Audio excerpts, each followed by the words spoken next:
Buongiorno. Welcome to my kitchen. Welcome to my kitchen del focolare. Focolare. Focolare is a hearth. And in Friuli, especially in the north part of Friuli, right underneath the Alps, the Julian Alps, the focolare, which is the hearth, is usually in the middle of a room. And it is really the hearth of the house. Everybody gathers around it. The polenta pot usually hangs in the center, and it's cooking. The cheese is being grilled. So today's dish, fricco, is typically from that region. And I'm going to teach you how to make fricco. I'm going to let you see two forms. The fricco chip, which I'm sure you've had around, which is just a sort of a lacy chip of cheese, and the filled fricco. What I'm doing here, I'm sauteing some onion just until they're wilted. And I have here some boiled potatoes. And basically what I'm doing here as a filling, I'm doing just as you would home fries. Now mind you that the filling could vary. Potatoes are always good because the potatoes are the starch that is in it and that sort of balances the dish itself. But within the potatoes, you could put the spinach, Swiss chard, whatever you'd like, a little prosciutto, pancetta. As you make home fries, you can add anything else to this. A little salt, a little fresh pepper. This is Montasio cheese. And the Montasio cheese is a cheese indigenous to Friuli, Venezia Giulia. It is 100% cow's milk. The cheese itself is a semi-soft cheese. And I begin to clean the rind. Let me just cut a piece. You don't want a too aged cheese. You want to eat it as a table cheese. You want it aged about 12 months, 14 months. But for the fricco, you want it young. You take a grater and the larger sort of holes of a grater because you want like flakes.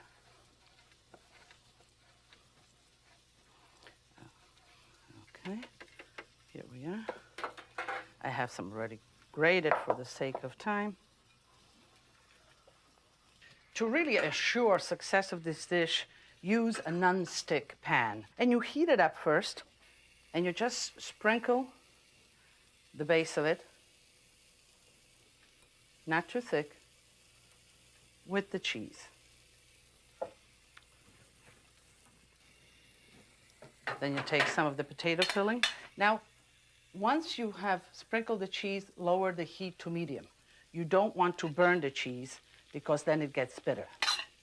You put the filling in, the potatoes and the onions or whatever else you have chosen. You top it again with the Montasio, and you just let it cook over a medium flame. Now the cheese will cook, all of its water will evaporate, and it will begin to form a crust. Don't pry on it. When it is done, it will slide by itself. I will show you. See, now it's standing firm. It's not yet formed a crust. So feel confident. Leave it there until it will slide by itself. Now, while that's cooking, I'm going to also show you how to make the chip itself. Again, it's a non-stick pan. This you want very light. There I put a little bit more cheese because that's going to be the sort of the envelope that's going to hold the potatoes. But in this case, I want them nice and light, almost like lace. And again, you have to let it sort of slowly cook over medium heat, and you will see it developing a nice yellow color. Then we'll flip it. Let me tell you, if you want to capture the essence of a cuisine, if you want to cook Italian, if you want to cook Chinese, the first thing you should focus is on ingredients. Authentic ingredients, authentic Italian ingredients will make half of the dish. If you are using these ingredients, you are halfway there. If you're using Montasio, if you are using Parmigiano Reggiano, if you're using prosciutto di Parma, if you are using aceto balsamico, this will guarantee you the taste of Italy that nobody can take away. So before beginning, the recipes are very important, the technique is very important, but focus on the ingredients and make sure that you get those authentic ingredients. And this is one of those cheeses that is authentically Italian. And when cooked, it will give you that Italian flavor immediately. And actually, there you go, you see? It is coming off, not yet, but almost there, we're almost there. With this one, we are ready to flip it.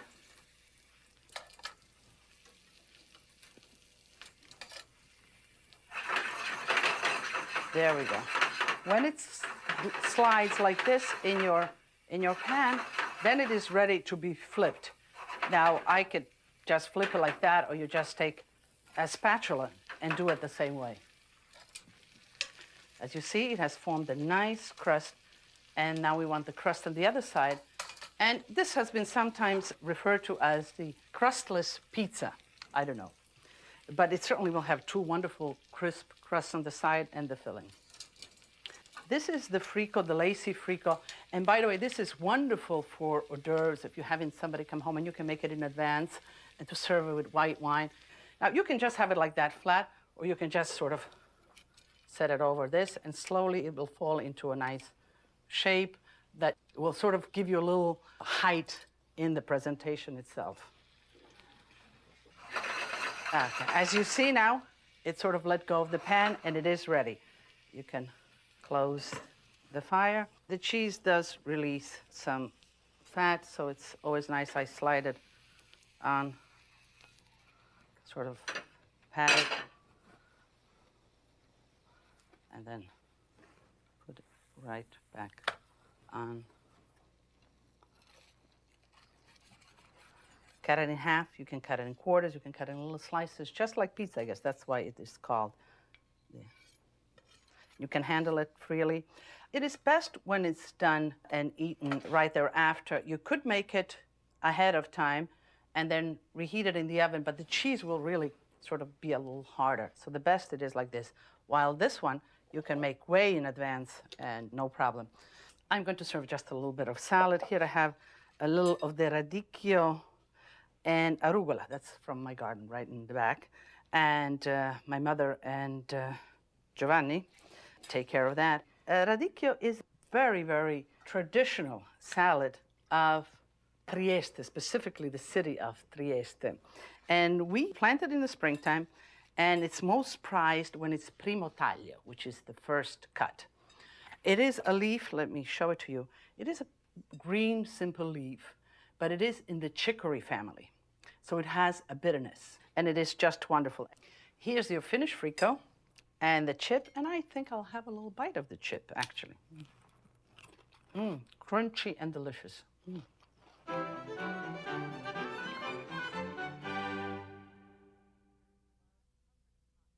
Asparagi gratinati, one of my favorites. I love asparagus.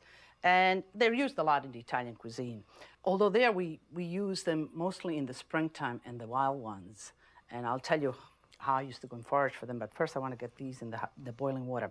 To clean asparagus, I think that all of you just have done this. You just sort of peel the bottom part, and you sort of just bend it where it's really tough, cut the tip off, and the rest is all usable. I'm gonna just sort of blanch them in boiling water. And then gratinare means to gratinate, to give a nice little crust on the top. And for the topping here, I'll use Parmigiano Reggiano, that true Italian ingredient which will really make this dish very Italian. A little breadcrumbs I'll add to that, just to add a little crunch when they're toasted. And for freshness, just a little bit of lemon rind. Lemon rind, I use it an awful lot, and lemon zest. Even when I braise meats and whatever, try putting in just a piece of the lemon zest or the orange zest. You won't taste it, but it'll give such a fresh taste to whatever you're cooking. And whenever you are grating it, just do the yellow part. Don't go into the white, because the white is the bitter part.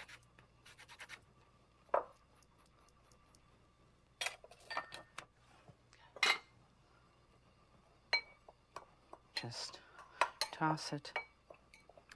Springtime is the time for asparagus.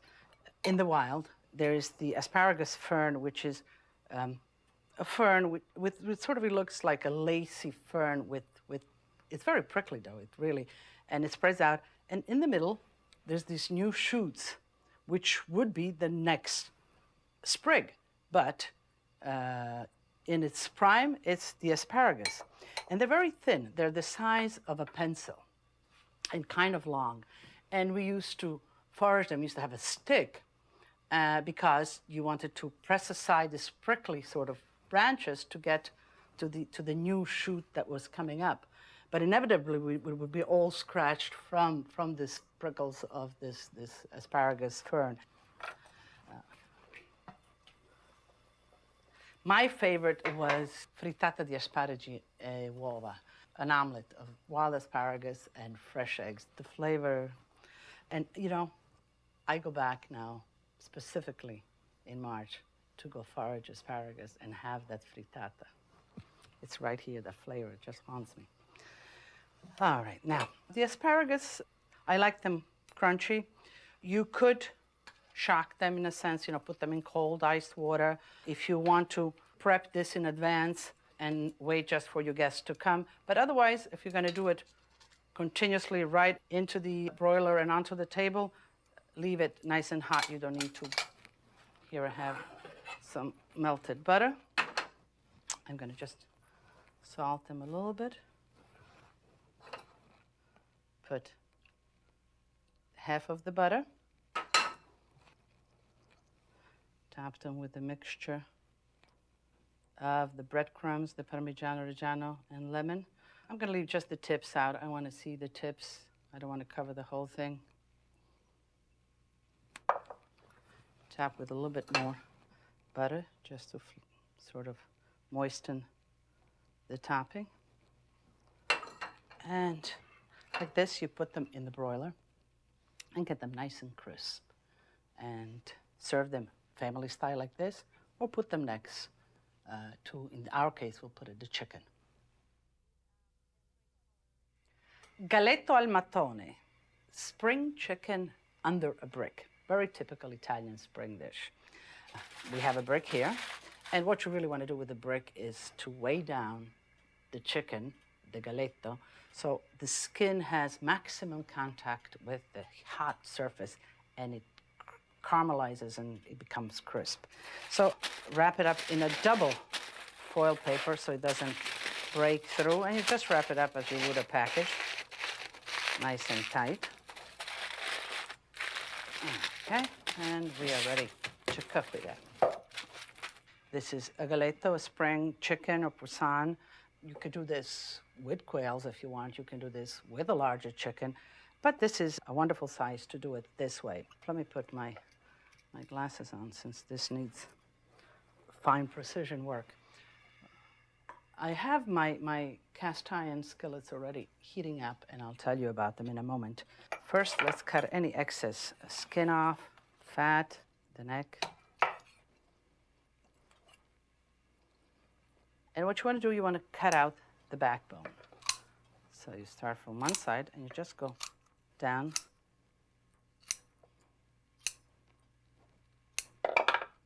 One side. Then we want to take the backbone out completely.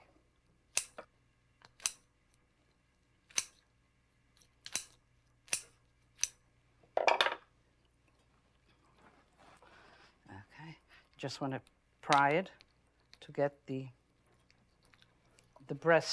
breastbone, and this is the actually breastbone that you want to remove, and you just cut through the membrane, and then right underneath the ribs, and just with your fingers you work underneath slowly.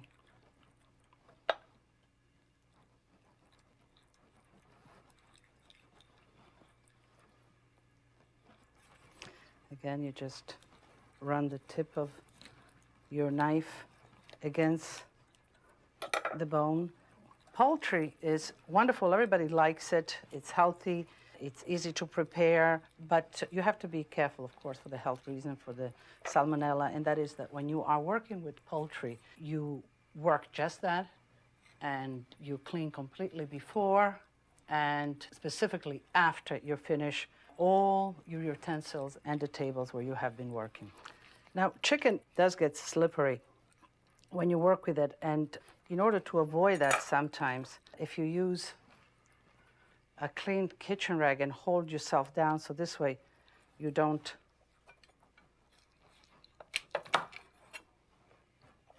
there's the little sort of wishbone.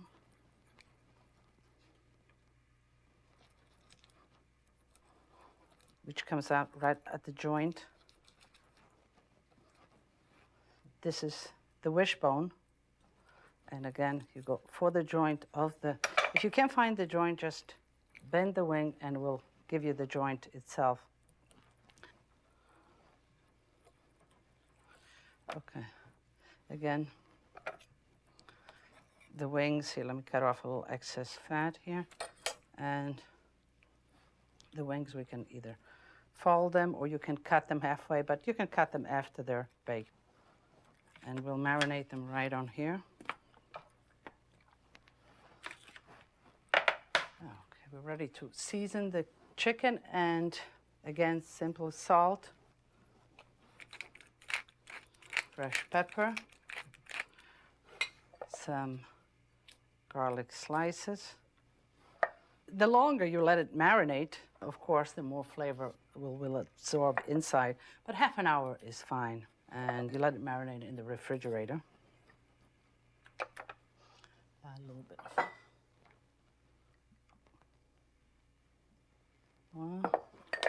what I usually do, let's put a little pepper and salt on the side, and that's going to be for the other side. So.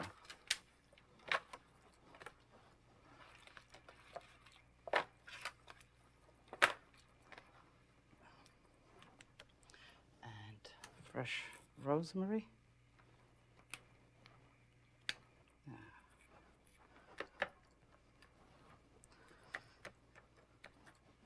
Very good. So you leave it like this for about a half an hour in the refrigerator to marinate. You can leave it an hour or 2 hours, sometimes even overnight. But you know, the young chickens are so tender that they really absorb in a lot, and all they need is about half an hour. And for the sake of time, I have some that have been marinating. Okay, we've been marinating for the past half hour. Now, what's very important in preparing this dish is the cooking surface. So let me just talk a little bit about that. And in both cases, it's cast iron. Now, this is a portable cast iron grill, and if you have a grill, a full-fledged grill, then that's perfect. But if not, the portable cast iron grill is fine. Get it nice and hot, just a little bit oiled. Before putting the chicken on, just a tiny bit. And if you don't have that, then a cast iron pan also is perfectly fine. The same thick sort of surface that retains even heat. And I'm going to take the rosemary and the garlic away, because if you put it on underneath, it will burn, but I really want it to give flavor. And what you want to do is that you want to put the skin side first down. And once you put things down on a griddle, just let it be. Don't begin to move it, because the skin is just beginning to cook and it sticks. So let it form that little crust. All this garlic and rosemary that I have on the side, I'll put it on now, and I'll take the brick and just rest it right on top. This will give it the weight, and the weight is right on. I'll do the same for the one in the cast iron. Put the garlic and the rosemary in it, and then top it with this skillet. The weight of this skillet on top of the chicken will make maximum contact with all of the skin, and do press down occasionally. And now you have to let it be. You have to let it be until it forms that crust. I mean, you know, the problem is always, even when you put things on the grill, you pick it up and it's sticking. Just let it be. Let it form the first crust. It will release itself, and then you can move it. I'm going to check at which point we are now.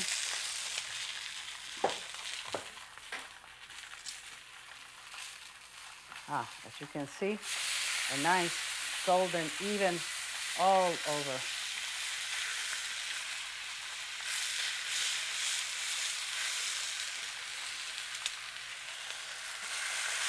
Replace this. Let me check the one in the cast iron. Just as nice.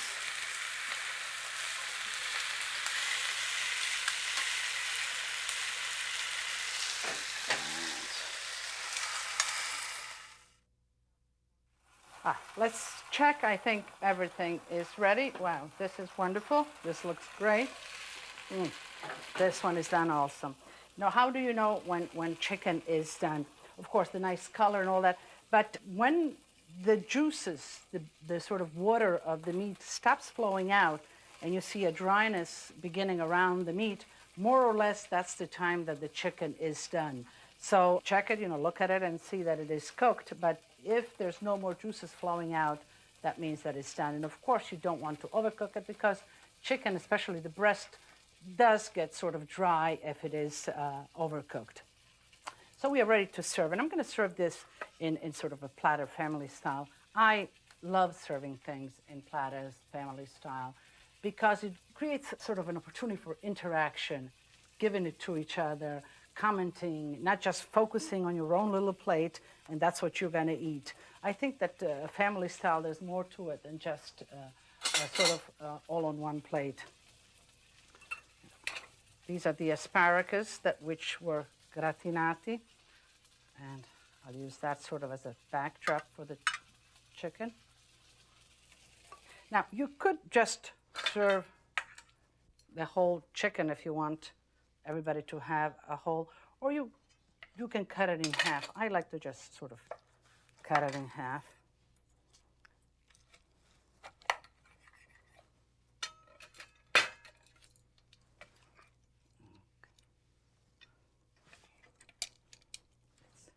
It's kind of hot, so it's nice and juicy and moist. Some fresh rosemary and fresh herbs.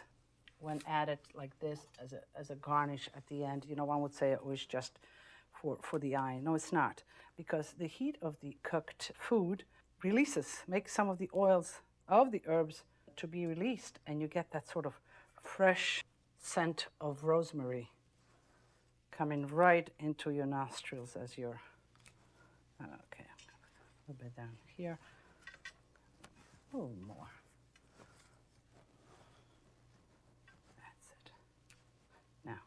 It looks like almost like a coronation here. Oh, it's wonderful. This dish, in its simplicity, it's really magnificent. But also cooking it this way, I'm sure it's going to be a big conversation item for your guest when your guest comes in and says, "What are you doing with that brick?" But it's the technique, as you saw, that really makes it work. And as we say at my house, with this wonderful dish, I want to get quickly tutti a tavola a mangiare.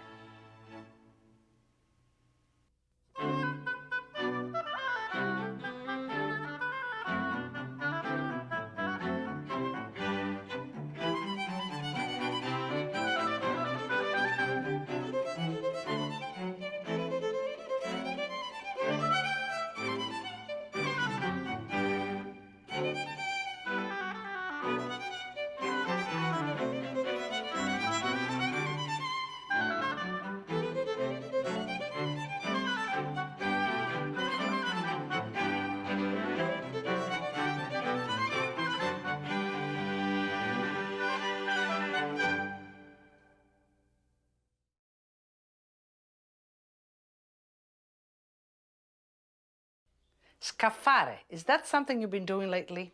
Or maybe you want to learn how to? Well, stay with me and I'll teach you how to make this wonderful dish of lamb scottadito with scaffata and rosemary roasted potatoes.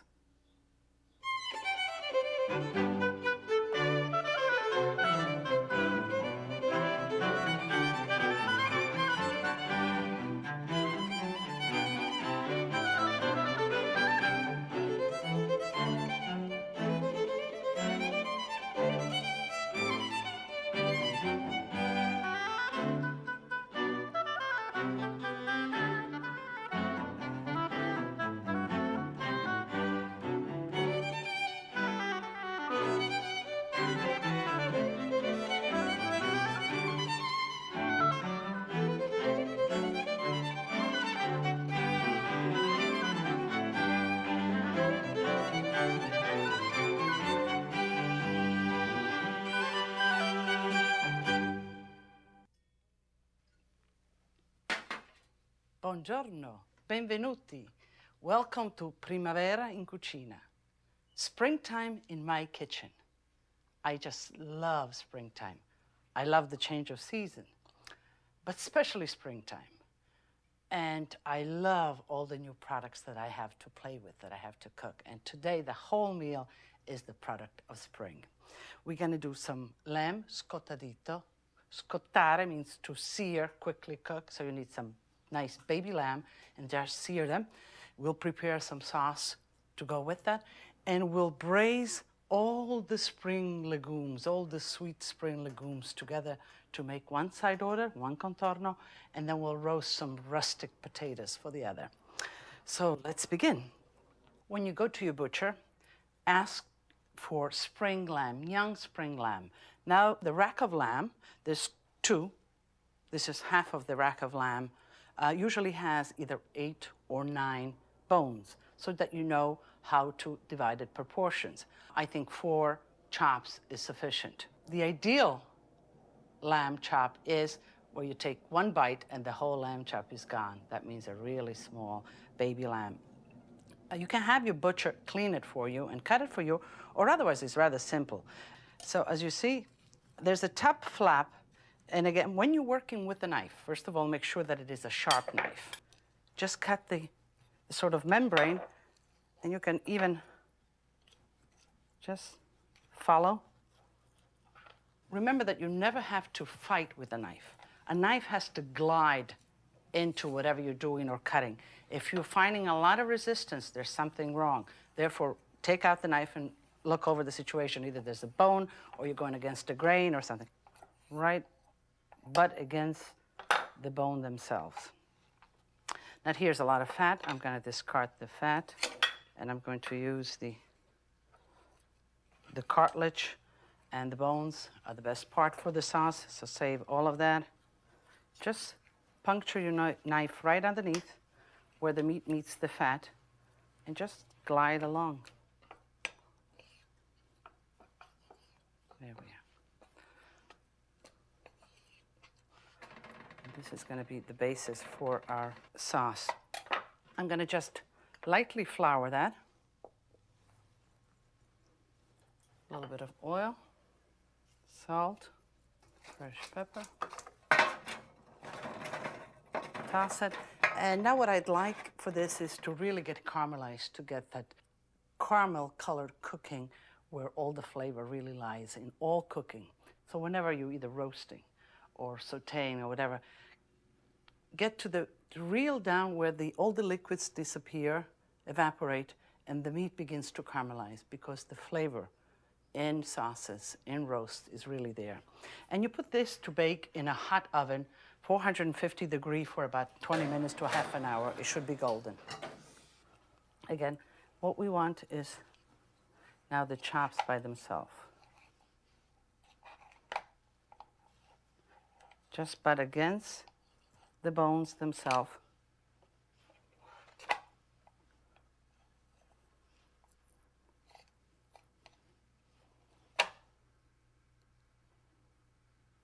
Just the fat. There's a little membrane here. Don't clean it completely. That's what holds your chop together. And actually, when you sear it, it will caramelize. Now we want to French these also. To French means to clean completely the bone, clear of any meat. So when you cook it, you don't have these little particles of meat on it. And you just go under the skin. You can do it as a whole, or you can do it individually. And you pick up a piece of the skin.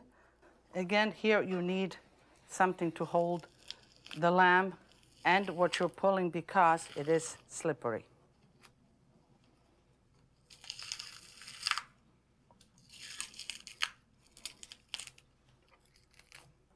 And then you cut your chops.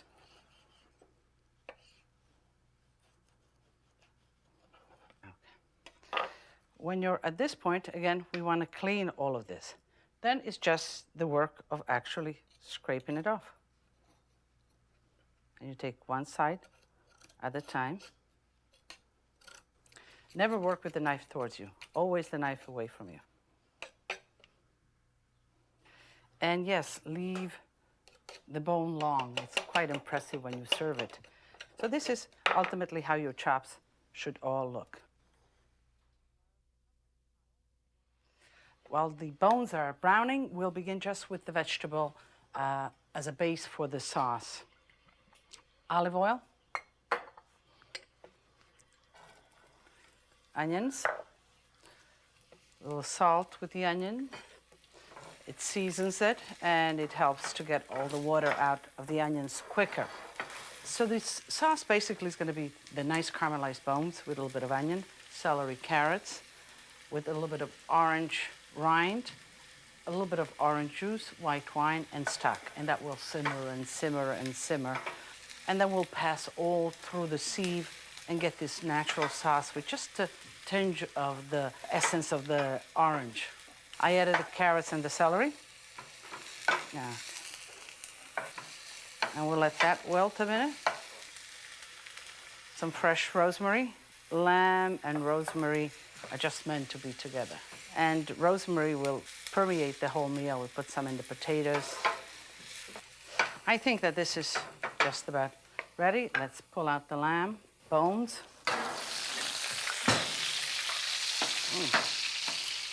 Nice and caramelized.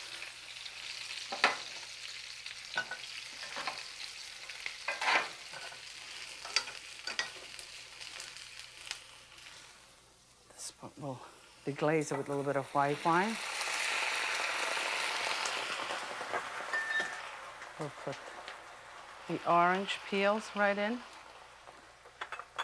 To the orange rind, we'll add just a little bit of the juice also, the orange juice.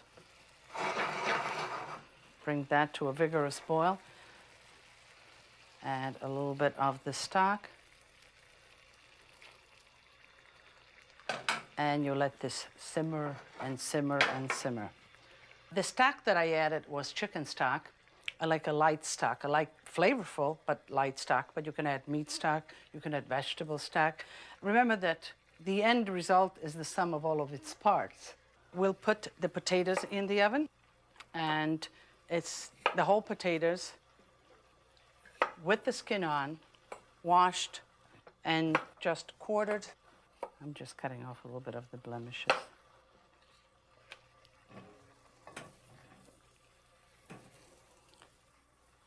Salt,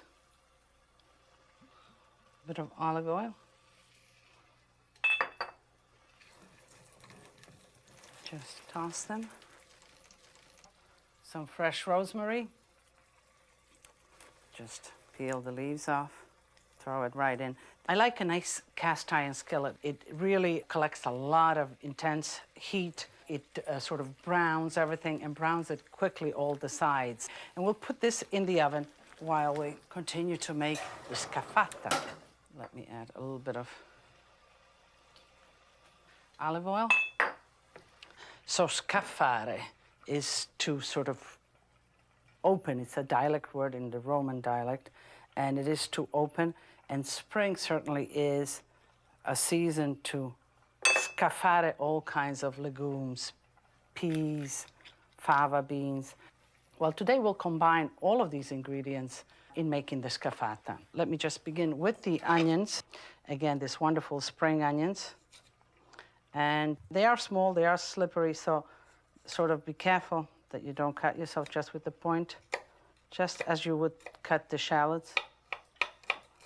And they don't need to be all this small for this, because we'll braise it and they'll consume themselves. Use also the green part.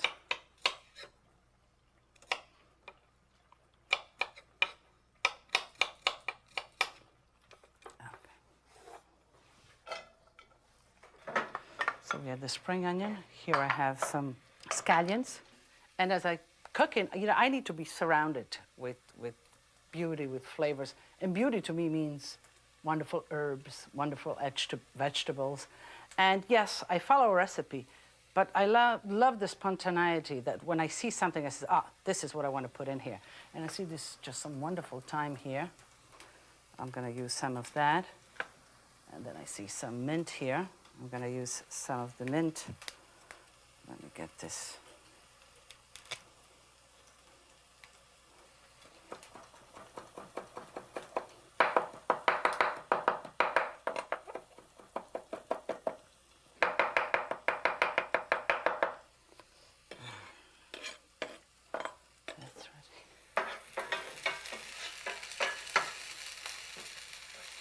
When the onions begin to be wilted, we add raw peas. These are shelled raw peas, sweet. And these are favas. In order to get favas like these are the raw fava, the pod. You have to open it up and pull out the beans themselves. In turn, these need to be blanched. They will come out like this once they're blanched. And then you peel them again. What does blanching mean? A pot of boiling water where you throw them into the boiling water, you pull them out, put them into cold water. Quite simple. So you clean the pot, you blanch them, you peel each individual fava, and you get fava like this. Now, when you do this, do not add any liquid right away. If you add water or stock now, the peas will remain, oddly enough, hard. They have to sweat in their own water. So we'll add all of the ingredients, put the lid on, lower the flame, and let them really sweat it out, like I am here. Let's add a little bit of peperoncino. This is a spicy contorno. In Rome, they use a lot of peperoncino. Peperoncino is a wonderful spice because it adds zest, but not a lot of overpowering flavors or whatever. So when you want a little zest in your food, use the crushed pepper.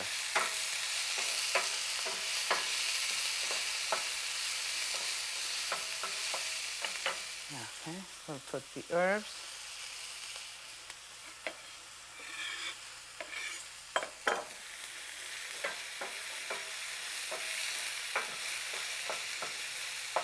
Let me just check the sauce here. It is doing fine. Maybe I'll add a little bit more stock.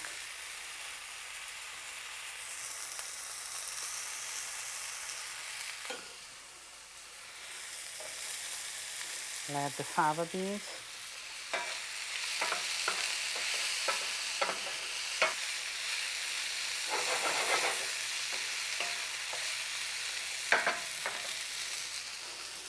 Then we'll shred some lettuce leaf. The outside tough leaves that you would usually throw away are very good to be sautéed as vegetables or to be mixed as vegetable or to be put in soups.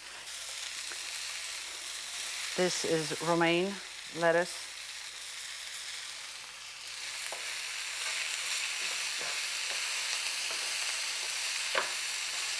Okay. Let me add a few garlic cloves, whole cloves. Let me crush them. I love garlic, but it does stay with me. So I crush it, I put it in. This way, when I'm finished, I can see it and I remove it. And I get all the flavor, but not the remaining pieces in my mouth. Okay. Now this we'll cover. We'll lower the flame. And you come back to it regular to mix it, but you let it sweat in its own water until all is consumed. By the time you're finished, the peas have let all their water out and they really have shrunk, but they're so sweet. The vegetables have changed their color. It's sort of a sage green rather than a bright green, but the flavor is incredible. Well, we are just about ready for our final step and our pranzo di primavera. The scaffata is almost done. We'll prepare the chopped, we'll season the lamb chops. And to do that is with a cleaver or even with sort of a wide knife, just you slam it and pull out at the same time.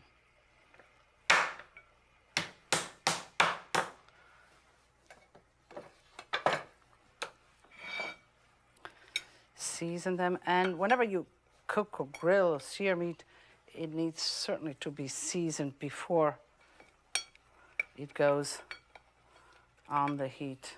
Salt, a little fresh pepper, some rosemary again, just a few leaves, and a little bit of olive oil.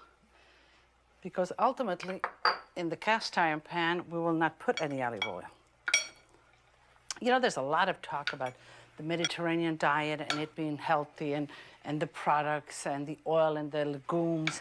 But in my 25 years of having restaurants, there's one major difference that I see that really has not been addressed, and that is the quantity of proteins, the ratio of proteins on a plate versus the contorno, versus the vegetables. In Italy, when you have a meal, you have antipasto and a little bit of it, but very diversified, and cured meats, marinated vegetables, legumes. Then you have a pasta course, or a minestra course, as it's called. A minestra course in Italian means pasta or soup. But then you have a pasta course and a little bit of that, not a mega plate, just a little bit. And again, a lot of flavor, intensity. Your senses are really going. And then the main course comes. The main course comes, and you look at the plate, and usually what you will find is about 1/3 of proteins and 2/3 of contorni. Here, when I serve, and I guess it's the way restaurants have been serving, or the way the culture is eating, that there needs to be 2/3 protein versus 1/3 of the contorno. So in addition to all those good, wonderful ingredients, I think that maybe we should address more the ratio of our proteins in the plate itself. And another element that comes out of these meals that have different courses and is the intensity of all flavors, the satisfaction, the satiation that comes from these wonderful flavors, that you are satiated emotionally, that you are happy, that you are contented, not just one big mass of one thing to fill you, not just the volume, but rather a well-being and a pleasure of all of the senses. And I think that is a big determinant and ultimately the quantity of food that we eat. Well, now let's get back to eating food.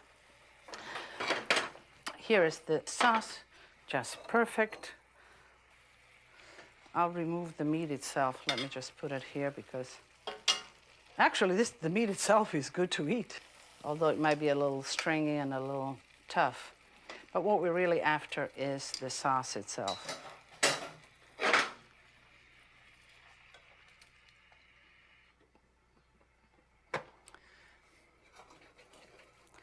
And again, we want to squeeze out all of the carrots, as much of the celery, all of that into our sauce. There's one quick tip that I will give you, and that is that when you have passed your sauce and it's too watery, too runny, bring it to a boil, add some breadcrumbs to it, a teaspoon per cup of sauce, let it all come to a vigorous boil, and then pass it through a sieve like I did. The bread is a starch, but it's a cooked starch rather than throwing in raw flour or starch itself. You don't have that starchiness on your palate.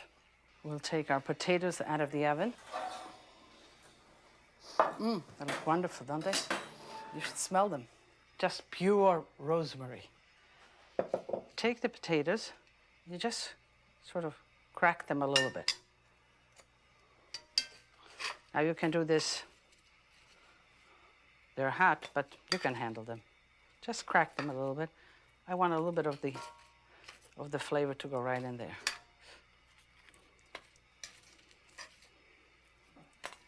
In my kitchen, I always keep one of these, and I make it at the beginning of the cooking process. And all this is crushed garlic, olive oil, chopped Italian parsley. I add a little bit of salt, a little bit of fresh pepper, and I use this as dressing, and in this case, I'll use this for the potatoes themselves. Just a little bit. Let me catch some of those garlic, because while the potatoes are still warm, they're gonna impart the garlic flavor to the potato. And then I just toss it. Okay, so that's ready. We'll keep it warm. We are left to sear the meat. If you really want it hot, this really cooks very quickly. Again, it's called scottadita di agnello, Scottadita, scottare means to sear.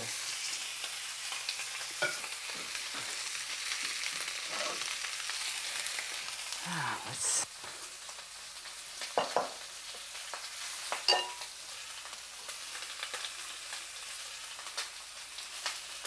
3 potatoes, is that enough? Well, let me make an abundant. Okay. Let's flip them over.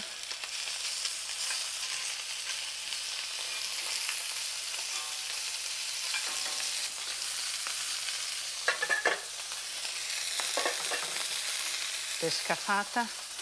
You see now that the colors have wilted, but so what? Tastes wonderfully. The sweetness of the fava and of the peas really intensifies. Since the meat is crunchy, as a nice finish, I'm going to put the sauce on first, because I don't want to take any of the crunch or any of the beauty of the lamb chops away. And this is medium rare. I like it like that. Now, if I were to do Italian style, maybe even 2 would be enough. But let me.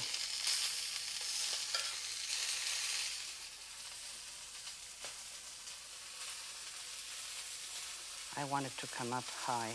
Okay. Let me take these 2 out.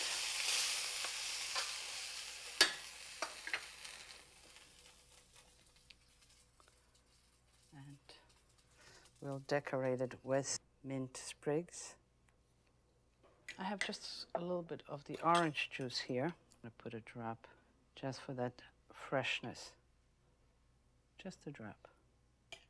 And while with our imagination we are in romantic Tuscany enjoying this wonderful lamb scottadita, a good glass of Chianti is in order. And as we say at my house, tutti a tavola a mangiare e a bere. Chin chin.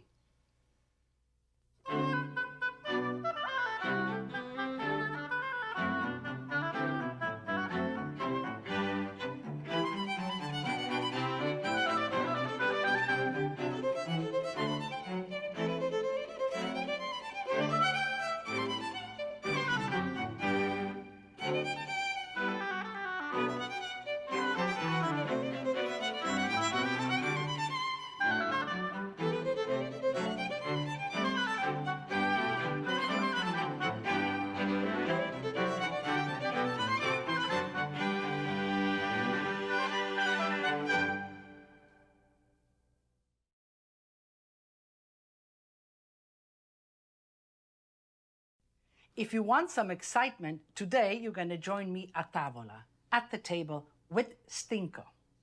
Contrary to what you think, stinco is a luscious, wonderful piece of veal, the veal shank, roasted to golden perfection with rosemary and sage over Swiss chard and potatoes.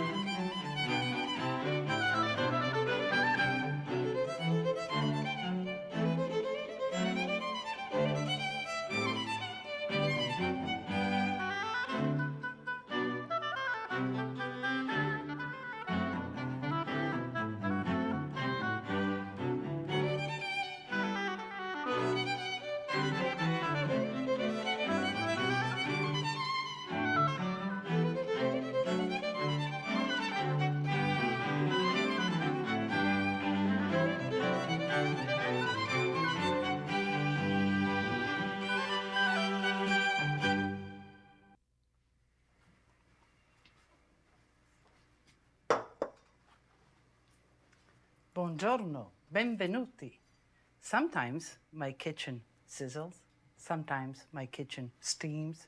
Sometimes my kitchen fries. Today, my kitchen is full of the aroma and the sounds of roasting. And we're going to roast this magnificent piece of meat, stinco, il stinco.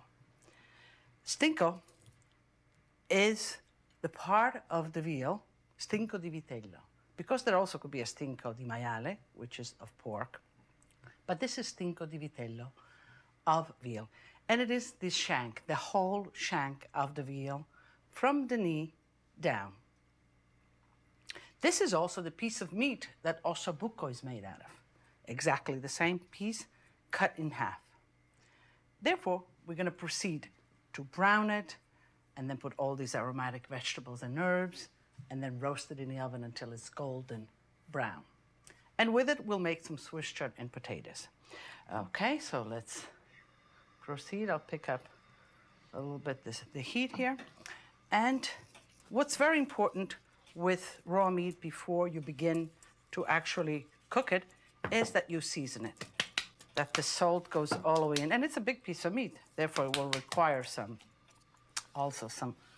fresh. And you can just grate it right on the board and just roll the meat on the board then. There. Put some oil.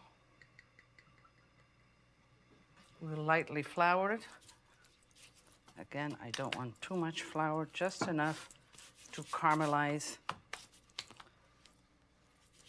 on the meat.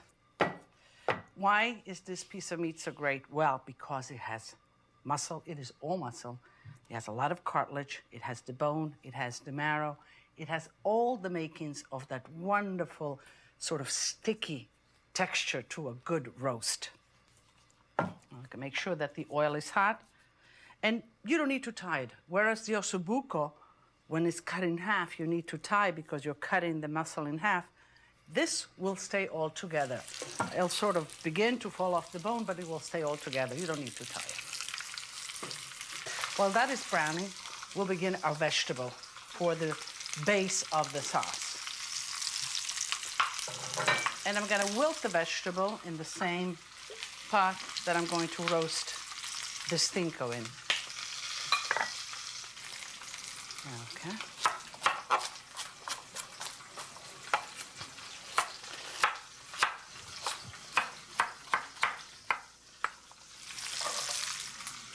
Some carrots, onions. The base of this sauce is carrots, onions, a little bit of garlic, sage, and loads of rosemary.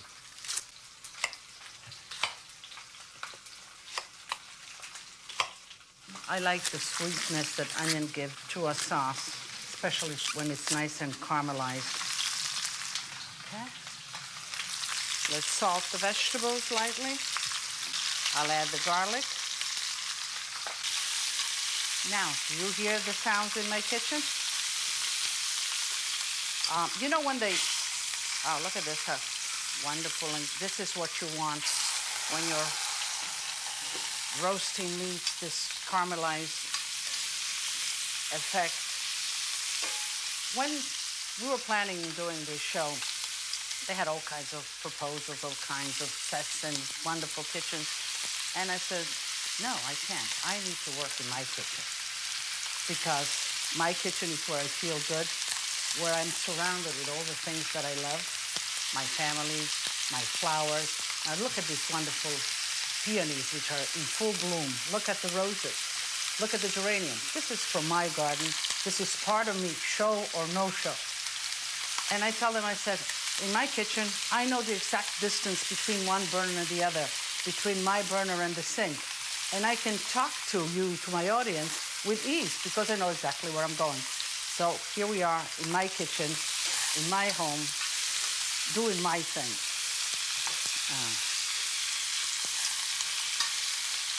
As the contorno in Italian is the side dish, and it's a general term that you can use for anything, we will make Swiss chard and potatoes. So I have here some potatoes boiling, and I'm going to add the Swiss chard to that.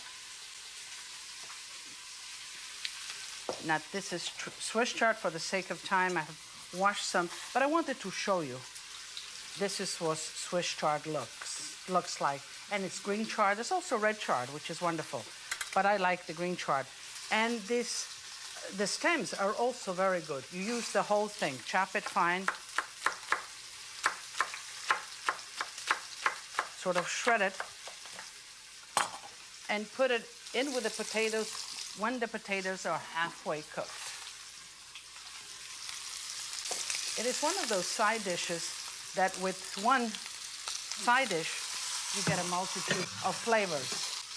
You have the potatoes, the feeling, the comfort of mashed potatoes, and then you have the taste and the feeling of sautéed greens. But this whole meal is about comfort and food that hugs you.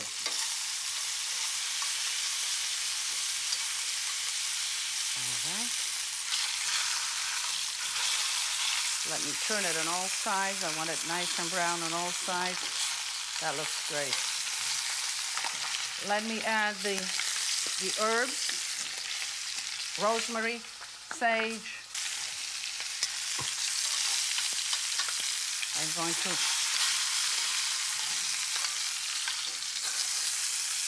nestle the stinko right.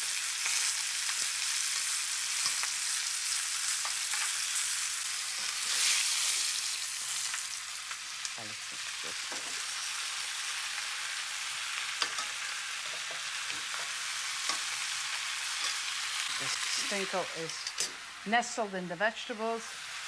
A little more salt for everything. And I'm going to deglaze it with some good wine. In this case, a nice Pinot Grigio.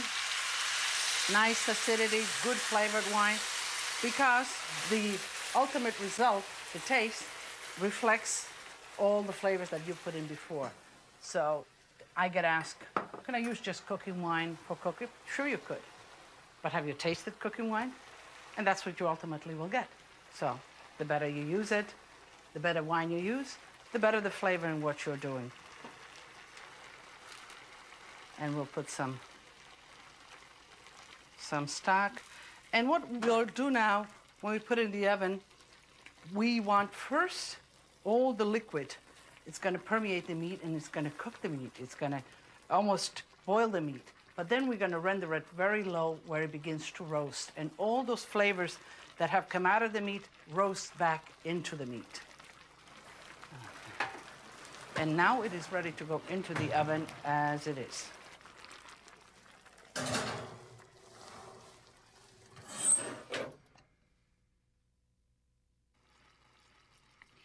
And here is the stinko, the roasted stinko. It's wonderful. It'll take about another 10, 15 minutes from the looks of it. This is just wonderful. You know, I get asked a lot of times, oh, Lydia, your skin looks so great. And I could swear it's the steam herb baths that I get all the time when I'm cooking. Okay, we'll just sort of turn it. Let all the sides get round and moist. I'll teach you just a little secret in when you roast. And that is to get that golden color to your roasts. You take some of the sauce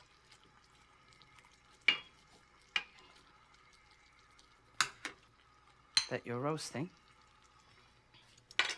Take some honey, not too much, just a little bit of honey. And sort of mix it well. And then with this, you baste your meat in the last 10, 15 minutes of cooking. Don't do it before because you really get mahogany colored roast meats. But 10, 15 minutes before it finishes, just brush on this sauce.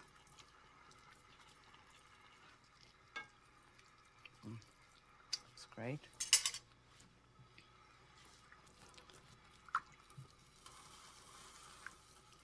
There we go. We'll put it back in the oven.